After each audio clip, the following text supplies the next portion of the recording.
नमस्कार, मैं हूं विवेक रंजन और आप देख रहे हैं क्रेडिबल न्यूज का खास कार्यक्रम आमने सामने। सुप्रीम कोर्ट में लगातार चुनाव आयोग की कलई खुल रही है। एसआईआर को लेकर के लगातार वो घिरते नजर आ रहे हैं और फंसते हुए नजर आ रहे हैं। अब एक मामला आया है डुप्लीकेशन सॉफ्टवेयर को लेकर के।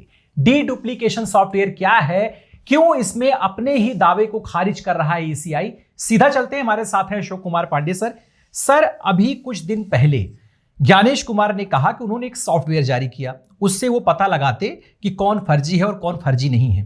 अब अपने ही फैसले को उन्होंने बदल दिया और चुपके से उस सॉफ्टवेयर को हटा लिया है और रिपोर्टर्स कलेक्टिव ने इसकी बड़ी विस्तृत रिपोर्ट छापी है। देखिए, ऐसा है कि ऐसा लग रहा है विवेक की ज्ञानेश जो हैं, ज्ञानेश जी जो हैं, वो अब काले कारनामे अपने और सरकार के छुपा नहीं पा रहे हैं। जब आए थे पहली बार, सबको याद होगा, प्रेस कॉन्फ्रेंस कर रहे थे तो ऐसा लग रहा था कि बस आई एम द बॉस। कभी कभी लगता है कि ज्ञानेश कुमारी भगवान है टाइप का लग रहे थे। लेकिन सुप्रीम कोर्ट में जब से मामला गया है, और संसद पे भी हम लोग बात करेंगे, संसद में भी मनीष जी ने कुछ बहुत जरूरी सवाल उठाए हैं। सुप्रीम कोर्ट में आपको याद होगा कि इसके पहले अभिषेक मनु सिंघवी ने बिल्कुल सीधा दावा किया था कि एसआईआर को लेकर संविधान में कोई व्यवस्था नहीं है। ईसीआई को, यानी चुनाव आयोग को, यह अधिकार ही नहीं है कि देश भर में एसआईआर करवा सके। यह मामला उठाया था और वहां पर जो सरकारी वकील थे उनके पास कोई जवाब नहीं था। जी। अब जो ये मामला आया है डी डुप्लीकेशन सर्टिफिकेट वाला, डी डुप्लीकेशन मतलब जो डुप्लीकेट्स को खत्म करता है। मतलब एक ऐसा सॉफ्टवेयर जिसपे आप एक बार लगा देंगे जिसको वोटर लिस्ट पे, तो वो वोटर लिस्ट में जितने डुप्लीकेट नाम है उनको हटा देगा।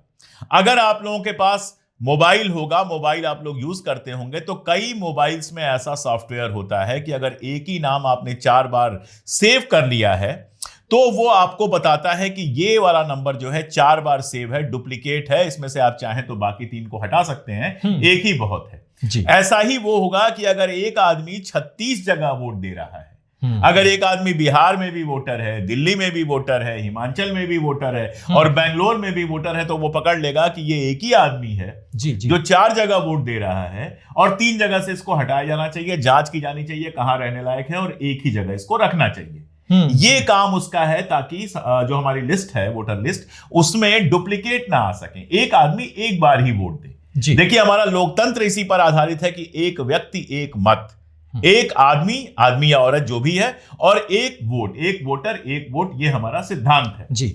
देखा क्या गया कि एक आदमी हिमाचल में भी उंगली का फोटो लगा रहा है वोट देते हुए, दिल्ली में भी फोटो लगा रहा है, फिर बिहार जाके भी वोट लगा रहा है। बिल्कुल ये डुप्लीकेशन हो रहा है। अब इस डुप्लीकेशन से फायदा किसको पहुंच रहा है बताने की जरूरत नहीं है, जनता बहुत होशियार है, सब जानती है। अब इस मशीन का, इस सॉफ्टवेयर का किस्सा यह है कि यह सॉफ्टवेयर इतना पसंद आया था, इतना अच्छा लगा था ज्ञानेश कुमार जी को कि इसके 100 एक्स्ट्रा सॉफ्टवेयर्स का ऑर्डर दिया गया था।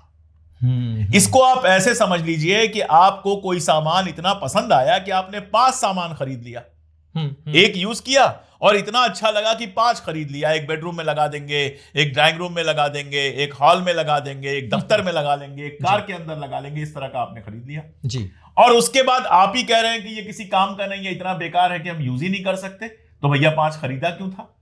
और वो भी एक के इस्तेमाल करने के बाद। ऐसा नहीं है कि 5 आपको थमा दिया गया था, एक को आपने इस्तेमाल किया था, फिर आपको इतना पसंद आया था कि आपने 100 और खरीदे थे जी। अब आप कह रहे हैं वो बेकार है। भाई, बेकार इसलिए है कि वो आपकी चोरी पकड़ ले रहा है। आप जब ईमानदारी से काम करने की सोच रहे थे तो बड़ा आपके काम का था वो। बिल्कुल। अब जब आपको चोरी से काम करना है तो वो आपके काम का नहीं है, क्योंकि वो तो डुप्लीकेट वोटर पकड़ लेगा। तो जो आदमी कमल छाप पर हिमाचल से लेके और दक्षिण तक और राजस्थान से लेके और उत्तर पूर्व तक वोट दे रहा है, बदल बदल के वोट दे रहा है, एक आदमी के पास 4-4 कार्ड हैं। जी। जब बेंगलोर वाला किस्सा आया था, आप लोगों ने देखा था, एक परिवार, दंपत्ति था, पति पत्नी, उन्होंने लखनऊ में भी वोट दिया था, राजस्थान में भी वोट दिया था और बेंगलोर में भी वोट दिया था जी। तो ये तो लग रहा है कि पूरी व्यवस्था चल रही है। आपने 25-50 हजार ऐसे लोगों को बना के रखा हुआ है, पता नहीं कितने हैं, जब खुलेगा कभी तब पता चलेगा, जो हर चुनाव में जाके आपको वोट दे रहे हैं। और विधानसभा में जहां 1000-2000 से मामला तय हो जाता है, ये बहुत बड़ा नंबर है ये। बिल्कुल। तो अब चोरी पकड़ने वाला जो सॉफ्टवेयर है वो यूज नहीं कर रहे हैं। क्यों? एक लाइन का जवाब है, चोरी नहीं पकड़ना चाहते हैं। खुद चेक करना। अगर आप चोरी पकड़ना चाहोगे तो चोरी पकड़ने वाले सॉफ्टवेयर को, अगर मान लो उसमें कोई गड़बड़ी भी है, तो और उसको बेहतर करवाओगे और उसको यूज करोगे। अपने देश में टैलेंट की, इंजीनियर्स की, फॉर्म्स की तो कमी है नहीं। बिल्कुल। ठीक है, अपने यहाँ के इंजीनियर्स और अपने यहाँ के जो टेक्नीशियंस हैं वो सारी दुनिया में छाए हुए हैं, तो आप उसको और थोड़ा बेहतर करा लो। लेकिन बेहतर कराने की जगह आप उसको डिस्कार्ड कर रहे हो कि हम इस्तेमाल ही नहीं करेंगे, ताकि चोरी बदस्तूर चलती रहे, भारतीय जनता पार्टी का खेल चलता रहे। और जब विपक्ष ये आरोप लगाता है कि चुनाव आयोग भारतीय जनता पार्टी का हिस्सा बन गया है, चुनाव आयोग पे आरोप लगाइए तो भाजपा बचाने आ जाती है, भाजपा पे आरोप लगाइए तो चुनाव आयोग बचाने आ जाता है, ऐसा लगता है एक ही पार्टी के दो विंग हैं, तो ये सवाल बहुत गंभीर हो जाता है जी। और इसमें एक बात आई, एक लाइन इसमें जुड़ी गई सर कि चुपके से, बहुत आसानी से इसको चुपके से हटा लिया और रिवीजन वैसे चलता रहा। बिल्कुल, चुपके से ही हटाएंगे, बता के थोड़े हटाएंगे। अगर तहकीकात ना कीजिए, किसी को पता ही नहीं चले। देखिए, आम आदमी को ये सब नहीं पता होता है जी, बिल्कुल। आम आदमी बेचारा, सरकार आती है कहती है पेपर दिखाओ, पेपर दिखा देता है। सरकार आती है कहती है ये वाला फॉर्म भरो, तुम्हारा वोटर लिस्ट में नाम आ जाएगा, वो बेचारा फॉर्म भर देता है। आधार बनवा लो, आधार बनवा लेता है। उसको क्या पता था कि आधार सिर्फ होटल में कमरा बुक कराने के काम आएगा, और कहीं आधार काम ही नहीं आएगा। ना आधार से उसकी नागरिकता होती है, ना आधार से उसकी जन्मतिथि होती है, तो होता क्या है? सही बात है भाई। आधार जब बनवाया गया तो यही लगा था कि नागरिकता का प्रमाण पत्र है कि भारत के नागरिक है तो आपके पास आधार होना जरूरी है। अब आधार का उपयोग क्या रह गया है? लोन लेने के लिए रह गया है, वहां भी सिर्फ आधार से काम नहीं चलेगा। हाँ। होटल में कमरा बुक कराने के लिए, ओआईओ में कमरा बुक कराना है आपको, तो आधार आपका चलेगा। और उसके बाद क्या होगा? होटल वाला सारी फोटोकॉपी रखेगा, आपका डेटा बेच देगा।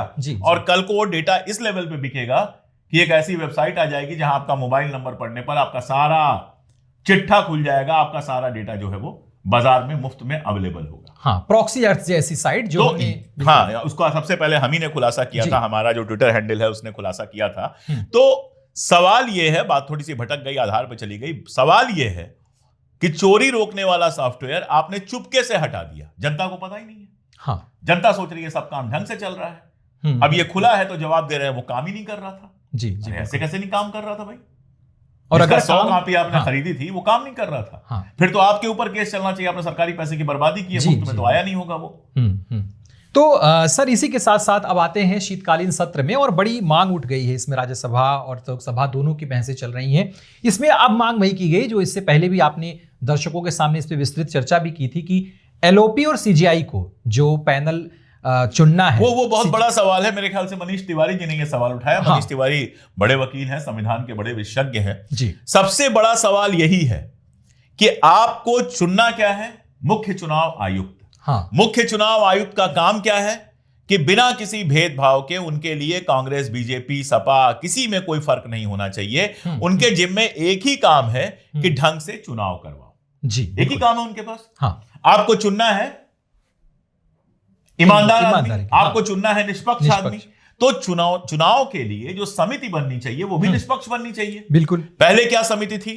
प्रधानमंत्री महोदय बैठते थे, नेता विपक्ष बैठते थे, दोनों अलग अलग पार्टी के हो गए, यानी सत्ता दल का और विपक्ष दोनों का प्रतिनिधित्व हो गया जी। और तीसरा जो वोट था वो सीजेआई का था, जो चीफ जस्टिस ऑफ इंडिया का था, जो किसी पार्टी के नहीं है जी, जिनकी जिम्मेदारी है कि निष्पक्ष होकर इस देश को न्याय उपलब्ध कराएं। इस देश का नागरिक जब हर तरफ से थक हार के सुप्रीम कोर्ट में पहुंचे तो उसको सही न्याय मिले। निष्पक्षता उनके नाम के साथ जुड़ी हुई है जी। बिल्कुल। तो इससे जो चुना जाता वो निष्पक्ष हो सकता था। चेंज करके क्या किया गया कि एलओपी चलो रहेगा विपक्ष के प्रतिनिधि के रूप में, लेकिन 2 वोट सरकार के पास चला गया।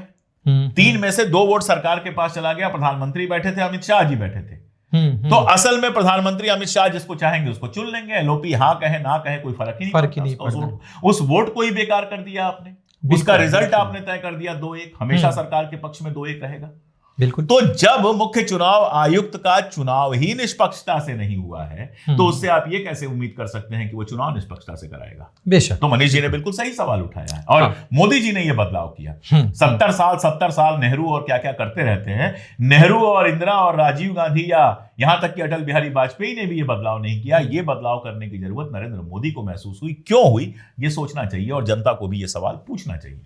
प्रियंका जी ने कल भी वैसे संसद में बहुत सारी बातें कही, नेहरू को लेकर के, गुरु रविन्द्रनाथ टैगोर को लेकर के, बंकिम चंद्र को लेकर के, और आज भी वैसे भी नेहरू को लेकर के नाम रुक नहीं रहे हैं। उनके सारे मंत्री नेता नेहरू जी को याद ही कर रहे हैं संसद में, और जब तक चलेगी मुझे लगता है याद किए जाते रहेंगे। अपना कोई याद करने लायक जब नहीं होता है तो गैर को याद किया जाता है जी। अगर अपने बाप जो होते हैं, मान लीजिए उन्होंने जिंदगी में कुछ अच्छा किया है तो आप बार बार उनको कोट करते हैं। लेकिन अगर पड़ोसी के सहारे ही आपकी जिंदगी चली है, आपके बाप नालायक थे, तो आप पड़ोसी को कोट करेंगे। तो इनके अपने जो पुरखे हैं वो इस लायक है ही नहीं कि किसी का नाम ले। तो नेहरू जी का, गांधी जी का, पटेल जी का, सुभाष जी का, बंकिम बाबू का, इन लोगों का नाम लेकर काम चला रहे हैं जी जी। चलिए सवाल जवाब शुरू करते हैं और बहुत अच्छी खूबसूरत आपके हम आज नाम भी शामिल करेंगे इसमें, जहां से आप लोगों ने बातचीत की है और हमें शुभकामनाएं भेजी। उमेश कुमार जी का सवाल ले रहे हैं। उमेश कुमार जी अफ्रीका चार्ट से देख रहे हैं। वाह, 7 समंदर पार से आप हमको देख रहे हैं, बहुत बहुत शुक्रिया।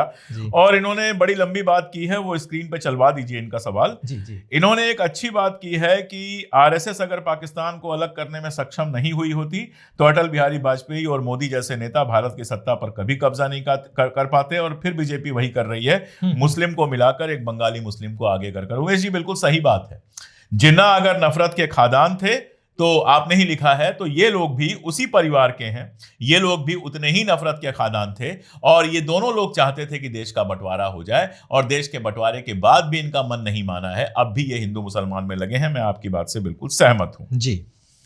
उसके बाद अभिमन्यु सिंह जी ने कहा है कि सरजी रामदेव ने रूस को लेबर सप्लाई समझौता पर भी एक सवाल करिए। हम सवाल तो कर ही रहे हैं भाई, रूस को लेबर समझौता ही हो रहा है। आज भी जो 3 बजे मेरा वीडियो इस चैनल पर आया है उसमें मैंने यही बताया है कि कैसे रूस को हम लेबर सप्लाई कर रहे हैं। इजराइल को जरूरत थी, वहां सप्लाई किया, रूस को जरूरत है, तो हम धीरे धीरे दुनिया के लेबर सप्लायर बनते जा रहे हैं। ये शर्मनाक बात है जी। इसके अलावा जो सवाल है, एक बिजली विभाग के ऊपर वीडियो बनाने के लिए अतीक साहब ने कहा है, बिजली विभाग की समस्याओं पर वो बात कर रहे हैं। हमारे पास रिपोर्टर्स बहुत ज्यादा नहीं है, तो मैं बार बार कहता हूं कि ईमेल एड्रेस जो हमारा है उस पर थोड़ा विस्तार से आप बताइए और हमारे आप रिपोर्टर बन जाइए, तो हम जरूर आपकी समस्याओं को भी अपने वीडियोज में शामिल करेंगे। इसके अलावा हिमाचल से एक साहब हैं, उन्होंने तारीफ की है, उन्होंने कहा मैं ग्रुप में भी भेजता हूं, बहुत बहुत शुक्रिया। मोहम्मद इकबाल साहब सऊदी अरबिया जिद्दा से हैं, और अहराज हुसैन साहब कहते हैं मेरी बस एक ही ख्वाहिश है कि हम इस प्यारे भारत देश को टूटने से बचा लें। बिल्कुल यही हमारी भी कोशिश है। अहमदाबाद से राजू भाई हैं, झारखंड से मोहम्मद अंसारी हैं, आशा कमल जी लखनऊ से, बानो मुस्कान जी अयोध्या से, कोलकाता से आरिफ जी। ये रेडियो पे कई बार इस तरह से होता था। बिल्कुल बिल्कुल, हमें सीकर राजस्थान से लियाकत जी, बस्ती से सलमान भाई, बेगूसराय से गालिब नस्तर हैं, आशिया खान मुंबई से हैं, अलाउद्दीन कलकत्ता से हैं, राशिद मलिक सहारनपुर से हैं, अयूब अहमदाबाद कश्मीर कुपवाड़ा से हैं। इसके अलावा भी मुमताज अली हैं, और भी कई लोग हैं। इसके अलावा ऐसा लग रहा है कि सर कोई गाना सुना दिया जाए। एक साहब ने एक बात इसमें लिखी थी, मैं भूल गया, आप उसको ढूंढ के लगा दीजिएगा।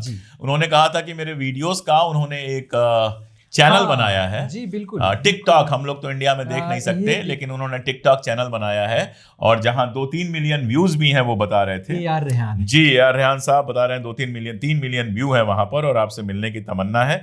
बिल्कुल, जब आप हिंदुस्तान में आए या मेरा दुबई आना होगा तो आपसे जरूर मुलाकात होगी। दुबई में तो मैं कई बार गया हूं, जाता रहता हूं, तो मुलाकात होगी हमारी। और बहुत शुक्रिया, ये जो मोहब्बत आप लोग देते हैं, उसी के दम पर बिना किसी से डरे, बिना किसी से झुके, हम यहाँ अपनी बात कहते हैं। न हिंदू की बात, न मुसलमान की बात, सिर्फ और सिर्फ अपने प्यारे हिंदुस्तान की बात। मनदीप कनाडा से हैं, साजिद कुवैत से हैं, यूसुफ आमिर जो हैं वो सऊदी अरबिया से देख रहे हैं, एसके मंटू जी भी सऊदी अरबिया से, और लंदन से हैं आपको सुनने वाले मोहम्मद एस पाशा। तो इनके साथ भी आपका बहुत बहुत शुक्रिया। आप सब देखते रहिए, प्यार बनाए रहिए। कल ही हमने वीडियो में सर ने आपसे गुजारिश की और आपने तुरंत अपने जगह के साथ अपने खूबसूरत सवाल और प्रतिक्रियाएं हमें दी, और इसी के साथ हम इस वीडियो को खत्म भी करते हैं। कुछ मुद्दे, और जैसा सर ने कहा कि आप ही हमारे असली रिपोर्टर हैं, आप ग्राउंड जीरो के रिपोर्टर हैं। और कॉपीराइट नहीं होता तो इसके बाद हम गाना भी सुनवाते, लेकिन गाना सुनवाने पर कॉपीराइट लग जाएगा। तो बिल्कुल इस कार्यक्रम को समाप्त करते हैं। हमारे साथ बने रहिए, देखते रहिए द क्रेडिबल न्यूज और द क्रेडिबल हिस्ट्री के खास प्रोग्राम। धन्यवाद, बहुत शुक्रिया।